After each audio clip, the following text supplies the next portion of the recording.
Bom dia, segunda-feira, 28 de setembro, esta é a sua Cor do Dinheiro, a versão matinal, e o meu nome é Camilo Lourenço. Olhe, como a agenda hoje não é muito longa, mas vamos passar imediatamente ao período de ordem do dia, porque há aqui 2 ou 3 aspectos sobre o orçamento e sobre a entrevista do embaixador americano a Portugal, ao Expresso, com o qual eu quero perder algum tempo.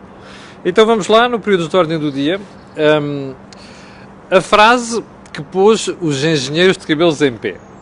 Você recorda, sexta-feira mencionei aqui a entrevista do senhor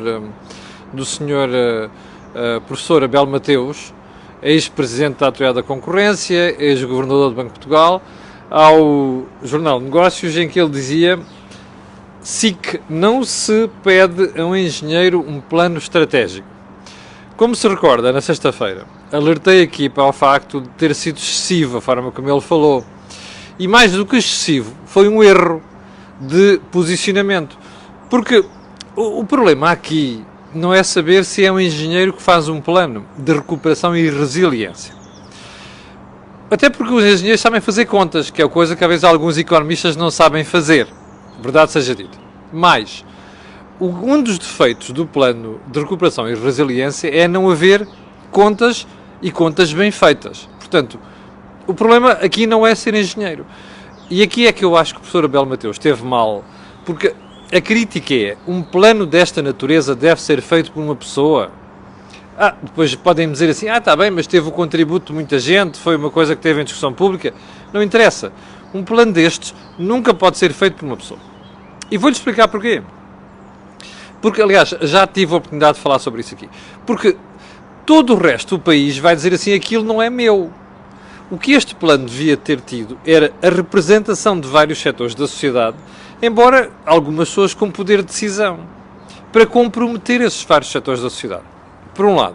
Por outro lado, e talvez seja o aspecto mais importante, é que o plano devia ter, inclusive, a participação de membros de outros partidos políticos, para fazer uma espécie de acordo de regime. Porque senão, o que é que vai ficar? A sensação de amarga que ficou neste momento, que é: aquilo é tudo feito por uma pessoa. Porquê? Porque não dava jeito a António Costa discutir com outra gente opções muito duvidosas. E a opção mais duvidosa do plano de recuperação e resiliência é muito dinheiro para o Estado, muito dinheiro para lobbies, muito dinheiro para ganhar votos, porque António Costa precisa de se manter na moda de cima, do ponto de vista de tendência eleitoral. Vêm aí as autárquicas, pode ser que venha aí umas legislativas e, portanto, deixa-me lá preparar, porque eu vou dar aqui um bodo aos pobres porque é ganhar as eleições. Este é que é o problema. Ora, e isto é que Abel Mateus devia ter estado a dizer, isto é que Rui Rio e outros líderes da oposição deviam ter mencionado, porque este é, digamos assim, o pecado capital do plano de recuperação e resiliência. Portanto, acho que Abel Mateus prestou um mau serviço ao colocar as coisas não deviam ser engenheiros, deviam ser economistas. Segundo ponto, mas que tamanha tempestade, por causa da entrevista do embaixador dos Estados Unidos em Portugal. Eu quero recordar às pessoas que o senhor embaixador, aliás, foi muito infeliz na forma como falou, o senhor embaixador diz literalmente isto, ao Expresso, de sábado: Portugal tem de escolher entre os aliados e os chineses.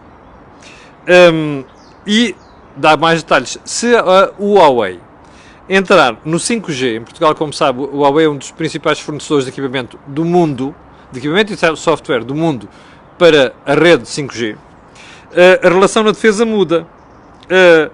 Mais, a China em Sines compromete o gás americano. Bem, primeiro ponto. Vou dar aqui uma novidade. Para mim, isto não é novidade nenhuma. O senhor embaixador Jorge Glass tinha dito já há uns 2 anos e pouco, talvez, num encontro privado com empresários, até políticos, uma coisa parecida. Ele tinha deixado já entender que estava desagradado, que os Estados Unidos estavam desagradados com esta aproximação de Lisboa a Pequim. E disse isto em voz alta, nesse encontro. Aliás, disse mais do que uma vez, mas estou a reportar-me que eu tive conhecimento objetivo disto há vários meses. E alguém terá dito, e não foi uma pessoa apenas, ó Sr. Embaixador, cuidado, veja lá como é que você diz as coisas. E houve quem lhe tivesse chamado a atenção para a parte formal, que é a forma como se diz aquilo, mas houve quem tivesse ido mais longe e tivesse dito assim: ouça, vocês têm razão. Epá, vocês abandonaram Portugal. Estão-se a marimbar Portugal. Portugal conta o quê para vocês? Portanto, Portugal tem que fazer bons negócios. O Sr. Embaixador Glass ouviu isto da boca de certas pessoas. E eu sei de fonte segura. Pelos vistos não aprendeu. E foi dizer esta coisa ao expresso. Isto é uma estupidez. Na forma como faz e no conteúdo. Diga-me uma coisa. Dê-me um exemplo de solidariedade americana para com Portugal nos últimos 10 anos. Um exemplo. Durante o período da Troika, das dificuldades, o que é que a gente ouviu do outro lado do Atlântico? Era só gozação, como dizem os brasileiros. Houve algum investimento significativo americano em Portugal nos últimos 10 anos? Não. Você recorda-se o que é que foi o sururu por causa da saída ou redução da presença americana na base das lajes? Pá, o Sr. Trump está-se a marimbar para a Europa e Portugal a mesma coisa. Portanto, vir fazer estas figuras é lamentável. Bem, foi aquilo que eu até lhe vou dizer mais, foi o empresário que disse ao Sr. Glass, que alertou o Sr. Glass para a forma como estava a falar. Bem, segundo ponto, aliás, terceiro ponto, estar a limitar a história do problema americano e português ao Huawei é muito reducionista. Eu já lhe disse aqui várias vezes que acho que nós temos de saber aproveitar as oportunidades e o dinheiro não tem cor. Mas há uma coisa muito importante. Nós estamos a ter demasiado investimento chinês em Portugal. E talvez valesse a pena o Sr. Embaixador ter dito isto de forma diferente. Não assim como fez, porque isto só a ameaça e só a estupidez.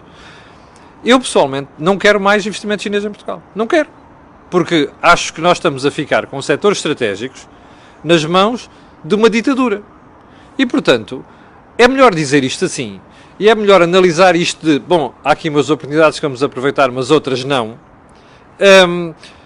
Do que estar a fazer este tipo de ameaça. Bem, agora, uma segunda questão. O Ministro dos Negócios Estrangeiros reagiu bem? Reagiu. Assim como o Presidente da República, ninguém que é filho de boa gente deixa de sentir, não é? Depois de ouvir um disparate daqueles. Mas há aqui uma coisa mas há aqui um aspecto que eu gostava de referir. Que acho que se eu tivesse no lugar de Santos Silva, teria dito assim: olha, pá, mas já agora os Estados Unidos estão muito preocupados com isto. E se os Estados Unidos têm assim tanto interesse em que não só Portugal, mas como a Europa não fique dependente da China, porquê é que não fala assim para a Alemanha? Não é? Porquê é que o Sr. Embaixador americano não manda estas bocas à Inglaterra? Talvez conviesse mandar esta piada. Podia ser que se pusesse a ridículo aquilo que foi a forma como o Sr. Embaixador americano falou. Bom, vamos lá, então, ao ponto seguinte. Onde é que está o ponto seguinte? Desculpe lá, já me tinha perdido aqui. Último ponto do período de jornada do dia. Hoje vamos ter direito a show-off de António Costa. Então é assim, a senhora Ursula von der Leyen vem a Lisboa hoje e vai apresentar ao lado de António Costa o plano de recuperação e resiliência.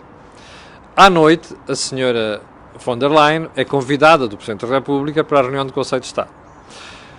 O que interessa reter aqui é que é o show-off que António Costa vai fazer. Vai fazer hoje e vai fazer nos próximos dias sobre o plano de recuperação e resiliência. Vou postar consigo uma coisa. A senhora, como é uma diplomata, aliás, os últimos presidentes da Comissão Europeia, a começar pelo Sr. Juncker, têm sido uns diplomatas. Têm sido idioticamente diplomatas. Percebe? Porque não apontaram defeitos e problemas daquilo que nós andámos a fazer durante 6 anos e agora estamos a pagar com língua de palmo e vamos pagar ainda mais com língua de palmo nos próximos tempos, que é, não fizemos reforma nenhuma, andaram-nos a elogiar, temos feito consideração orçamental, estrutural e não sei quantos.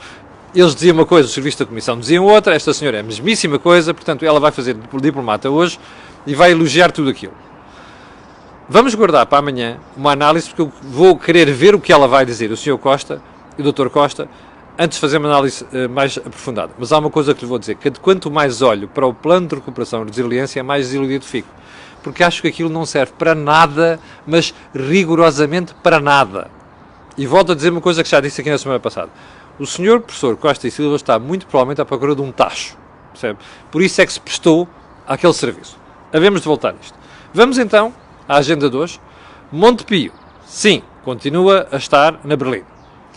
Porque soubemos, no fim de semana, que afinal a redução de postos de trabalho no Montepio vai ser mesmo daquela ordem de grandeza, não é? Até 900 pessoas. O que é que tenho a dizer sobre isto? Eu já apoiei isto. Aliás, já tinha falado sobre isto há uma série de semanas. Já disse aqui que para mim é um dos pontos mais importantes do plano de recuperação de Montepio. Há mais, e lá chegaremos, e mais desenvolvimentos haverá nas próximas semanas, com certeza. Mas era aqui que eu me queria deter.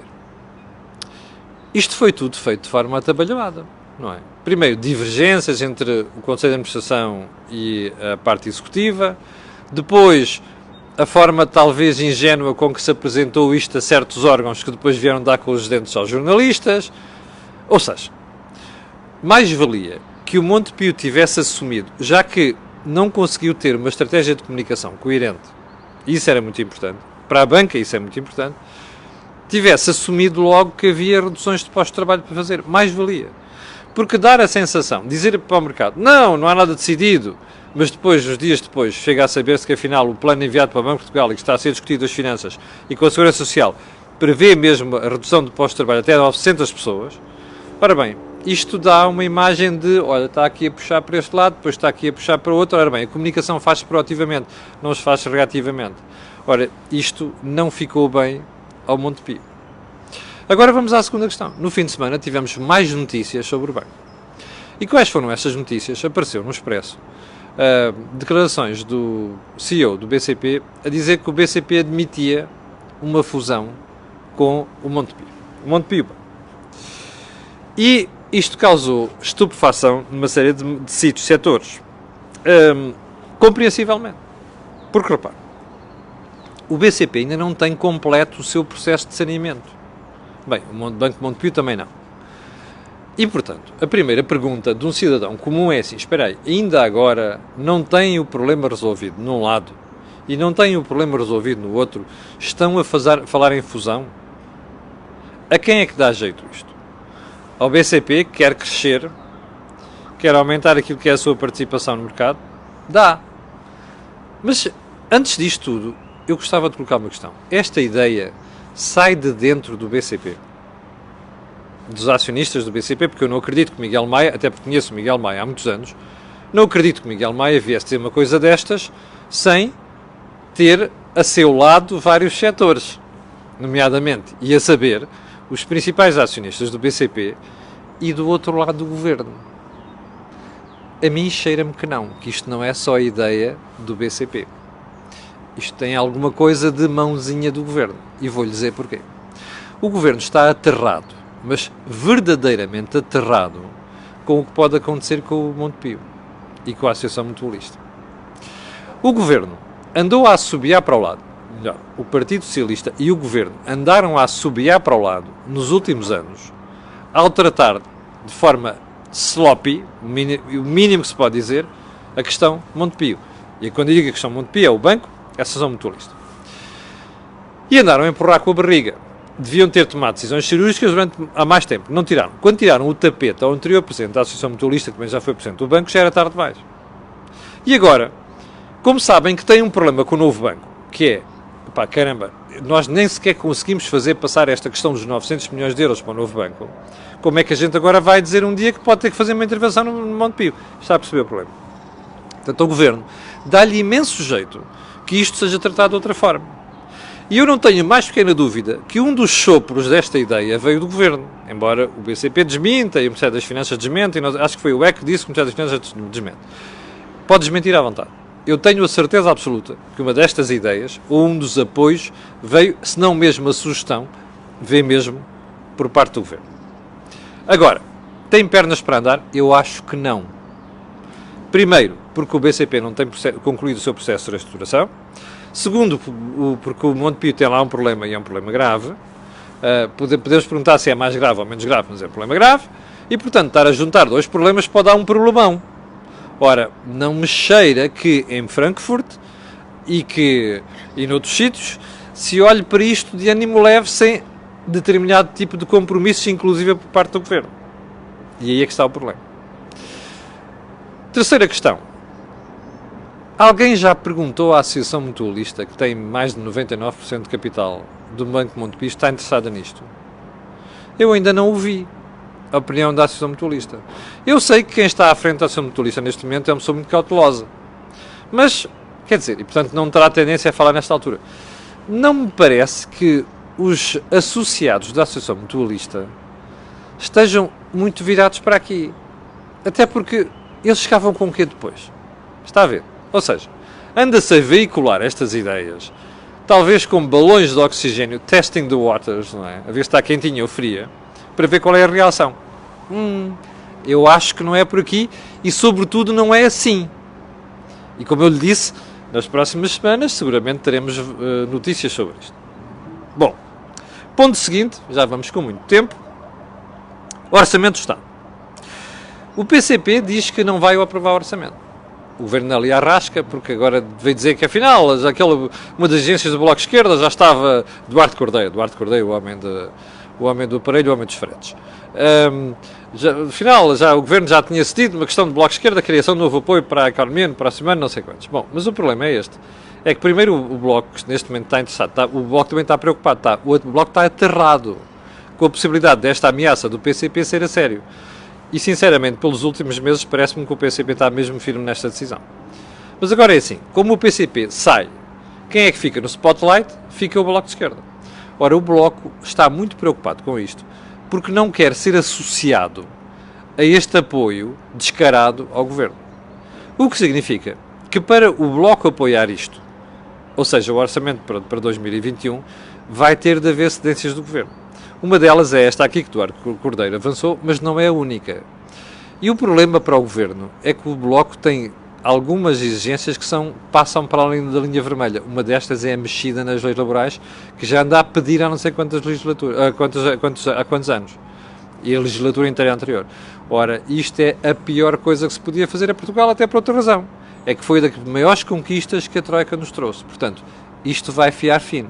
Agora, despeja a questão para cima do PSD.